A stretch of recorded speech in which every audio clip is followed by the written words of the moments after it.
नमस्कार, स्वागत है आपका। आप देख रहे हैं इंडिया बोल रहा है। मैं हूं आपके साथ विवेक शांडिल्य। विश्व के इतिहास में शायद ही इतनी तेजी से दुनिया एक और युद्ध की कगार पर आई। ट्रंप ने वेनेजुएला पर कब्जा कर लिया है। अमेरिका ने अंतर्राष्ट्रीय कानून को चुनौती दी है। नॉर्थ अटलांटिक में रूसी झंडे लगे टैंकर पर अमेरिका ने कब्जा जमा लिया है। इससे रूस आग बबूला है। उधर ताइवान को लेकर चीन भी उखड़ा हुआ है, नाराज है, सतर्क है। एशिया में भी तनाव बढ़ रहा है और वैश्विक व्यापार, ऊर्जा और रणनीतिक मार्ग भी खतरे में है। नेटो के अंदर भी दरारें दिखाई दे रही हैं। 8 नेटो देशों का अमेरिका से नाराज होना गठबंधन की विश्वसनीयता और नींव को हिला रहा है। और इस बीच रूस ने यूक्रेन पर ब्रह्मास्त्र ही फायर कर दिया। ये एक न्यूक्लियर वॉरहेड था।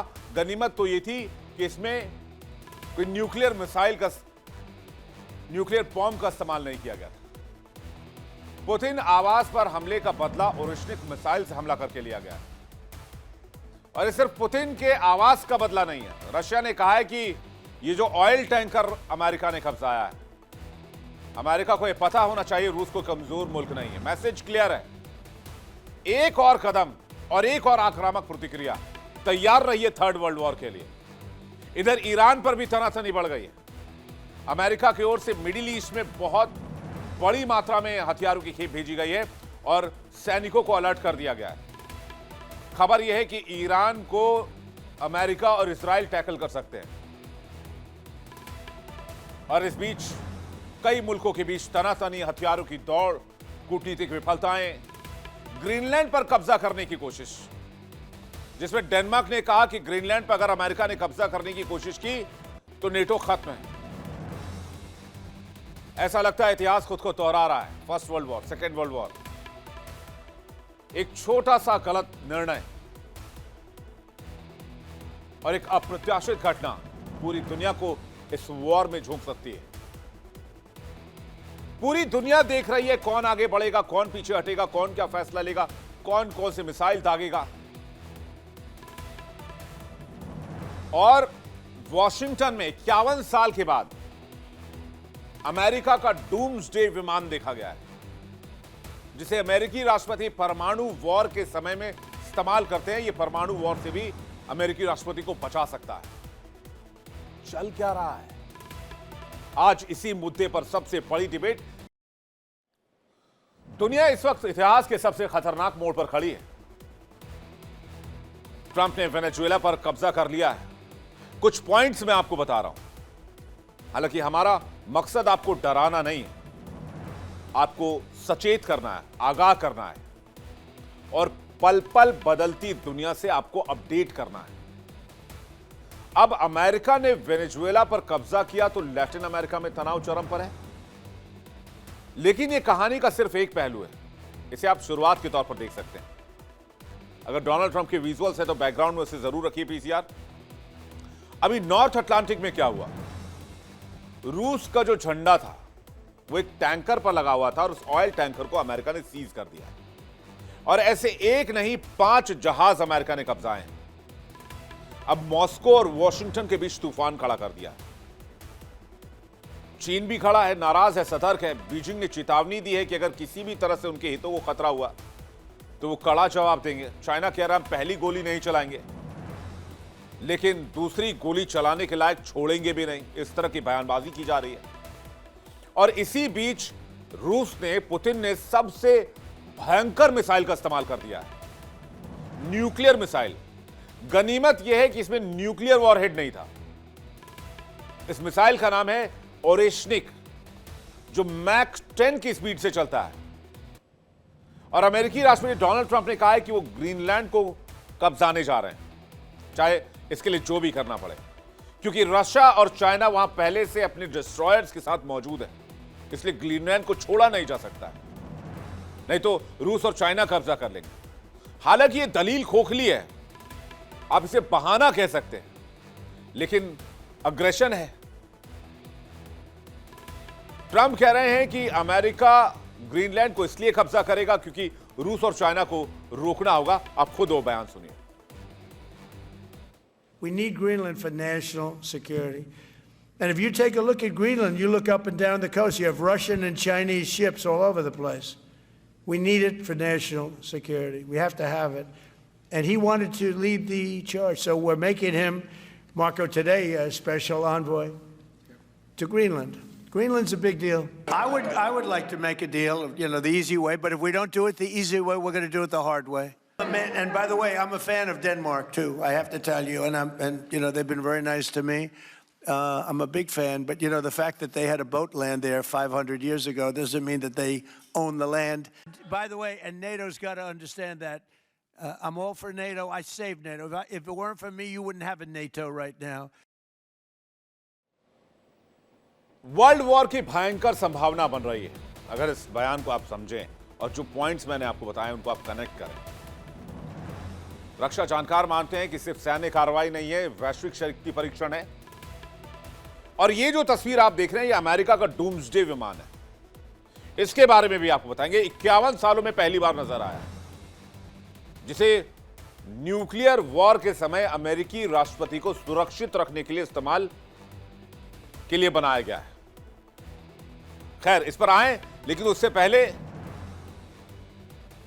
ओरेशनिक की बात करते हैं। ओरेशनिक को जो टेस्ट और जो उसको फायर किया रशिया ने, इस पर नेटो या अमेरिका अगर प्रतिक्रिया करता है तो मतलब वर्ल्ड वॉर 3 की घंटी। दुनिया के बाजार हिले हुए हैं, तेल, गैस, अन्य संसाधनों के दाम रिकॉर्ड तोड़ रहे हैं। एशिया, यूरोप, अमेरिका, हर महाद्वीप की अर्थव्यवस्था इस तनाव में फंसी हुई है। लेकिन संकट केवल सामरिक नहीं है, आर्थिक नहीं है। युद्ध की तकनीक भी अब पहले से ज्यादा भयानक है। ड्रोन है, हाइपरसोनिक मिसाइल्स हैं, साइबर हमले हैं। और ये कोई हॉलीवुड की पिक्चर नहीं चल रही, ये सब कुछ वास्तव में हो रहा है। इसलिए थर्ड वर्ल्ड वॉर की बात की जा रही है। आशंका कैसे बन रही है देखिए आप। ट्रंप ने वेनेजुएला को कंट्रोल किया, इससे वैश्विक तनाव बढ़ा। नॉर्थ अटलांटिक में रूस के टैंकर पर अमेरिका ने कब्जा कर लिया, 5 टैंकर कब्जा लिए। 8 नेटो देश ट्रंप से नाराज है क्योंकि वो ग्रीनलैंड की बात कर रहे हैं बार बार। डेनमार्क भी नाराज है। रूस ने यूक्रेन पर हाइपरसोनिक ओरेशनिक मिसाइल का इस्तेमाल कर दिया है। नेटो बनाम रूस, चीन जैसे ध्रुव बन रहे हैं। संभावित वैश्विक युद्ध के कारक नजर आते हैं। ये सब पहले विश्व युद्ध और दूसरे विश्व युद्ध की तरह स्थिति बनती दिख रही है। पहले आर्थिक संकट, फिर सैन्यवाद, फिर राजनीतिक तनाव और उसके बाद वैश्विक टकराव। सवाल यही है, क्या विश्व के नेता संयम बरतेंगे, बातचीत के टेबल पर आएंगे, या हर आदमी, हर नेता, हर देश मसल फ्लेक्स करेगा और अपनी ताकत दिखाएगा? आप अगर इतिहास को देखेंगे, first world war, second world war की ही तरह आर्थिक संकट प्लस सैन्यवाद प्लस राजनीतिक तनाव और पूरा वर्ल्ड ऑर्डर चरमराया हुआ। यूएन कोलैप्स कर रहा है, यूएन की कोई सुनने वाला नहीं है। और इस बीच अमेरिका ने भी अपना डूम्सडे विमान एक्टिव कर दिया है। वही विमान जो तब उड़ता है जब दुनिया पर तबाही का, परमाणु हमले का साया मंडराता है। एक बार फिर से डूम्सडे प्लेन की तस्वीर पीसीआर चलाएं। वही विमान जो परमाणु युद्ध की स्थिति में अमेरिका की आखिरी कमान संभालता है। ये वही विमान है। जरा फुल स्क्रीन आप इसको तस्वीर देखिए, मैं आपको बताता हूं इसके बारे में। रूस ने समंदर में अपना यमराज उतार दिया, अमेरिका ने हवा में डूम्सडे प्लेन उतार दिया। क्या आपको लगता है कि ये बातें शांति की दिशा में जा रही हैं और पूरी दुनिया को एक पीस कम्युनिटी में कन्वर्ट करने की कोशिश की जा रही है? तो क्या वाकई हम थर्ड वर्ल्ड वॉर की तरफ बढ़ रहे हैं? यह है अमेरिकी एयरफोर्स का E-4B नाइट वॉच, जिसे फ्लाइंग पेंटागन और डूम्सडे एयरक्राफ्ट कहा जाता है। इसे अलर्ट पर रखा गया है और यह वॉशिंगटन में देखा गया है। किस तरह की तैयारी अमेरिका कर रहा है? क्या दुनिया न्यूक्लियर वॉर की तरफ जा रही है? वहीं नेटो में भी 2-3 तरह के मत बन चुके हैं। इटली के प्रधानमंत्री जॉर्जिया मेलोनी ने रूस से बात करने की अपील कर दी है। विशेषज्ञ चेतावनी दे रहे, यहां एक छोटी सी चूक, एक रणनीतिक मिसकैलकुलेशन और पूरा गृह युद्ध की आग में बदल सकता है। दुनिया गवाह है, अमेरिका दादागिरी कर रहा है, तानाशाही कर रहा है। रूस और चीन अमेरिका के खिलाफ लगातार खड़े हैं। यूरोप और नेटो के बीच हर कदम निर्णायक है। क्या यह सिर्फ राजनीतिक शक्ति दिखाने की चेष्टा है या इंसान इतिहास के सबसे विनाशकारी अध्याय की तरफ बढ़ रहा है? क्योंकि ऐसी ही स्थिति के बीच वर्ल्ड वॉर 1 और वर्ल्ड वॉर 2 का जन्म हुआ था। तो कैसे हुआ world war 1? Germany, Britain, France और रूस में सैन्य शक्ति बढ़ाने की प्रतिस्पर्धा हो गई। दो बड़े खेमे बने, triple alliance Germany, Austria, Hungary, Italy और ट्रिपल एंटेंट ब्रिटेन, फ्रांस और रूस। बाल्कन क्षेत्र में एक छोटे देशों की आजादी की चाह ने तनाव बढ़ाया। अफ्रीका और एशिया में उपनिवेशों को लेकर यूरोपीय देशों में टकराव बढ़ा। सेनाओं का तेजी से विस्तार हुआ, जैसे आज हो रहा है। हथियारों की दौड़ हुई, जैसे आज चल रही है।